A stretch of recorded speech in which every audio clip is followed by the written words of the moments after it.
মাংসটাকে ভালো করে ধুয়ে নিয়েছি, ধুয়ে পেঁয়াজ কেটে নিয়েছি, টমেটো কেটে নিয়েছি।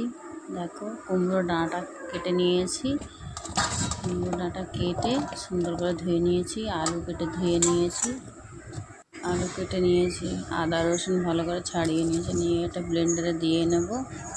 দিয়ে আমার কড়াই তেলটা গরম হয়ে গেছে, জিরে তেজপাতা আলুটাকে ভেজে তুলে নিয়েছি। ব্লেন্ডারে কটা গোলমরিচ, জিরে, ধনে, আদা রসুন সব দিয়ে দেবো, দিয়ে সব পেস্ট বানিয়ে নেবো সুন্দর।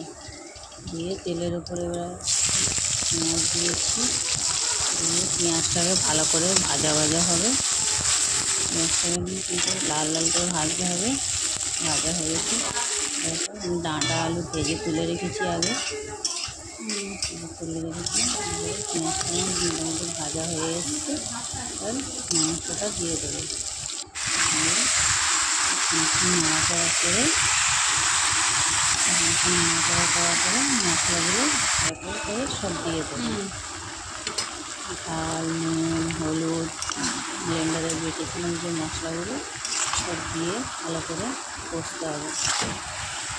যখন মোটামুটি হাফ কষা হয়ে যাবে তখন আমি ভেজে রাখা ডাঁটাগুলো আর আলুগুলো দিয়ে দেবো, দিয়ে ভালো করে কষবো। কষা দিয়ে কষা কষবো।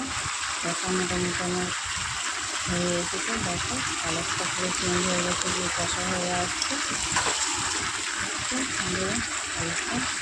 এবারে আমার কষা মোটামুটি কমপ্লিট হয়ে এসেছে। দেখো আমরা কত সুন্দর দেখতে লাগছে, দেখুন। এবারে আমি জল দিয়ে দেবো, জল দিয়ে ভালো করে নাড়াচাড়া করে ঢাকা দেবো। এবার কিছুক্ষণ মাংসটা যখন ঢাকা দিয়ে দেবো, এবার ফুটতে দেবো। দেখো আমার মাংসটা একদম তৈরি। এরকম করে রেঁধে একবার খেয়ে দেখবেন, খুব ভালো লাগে।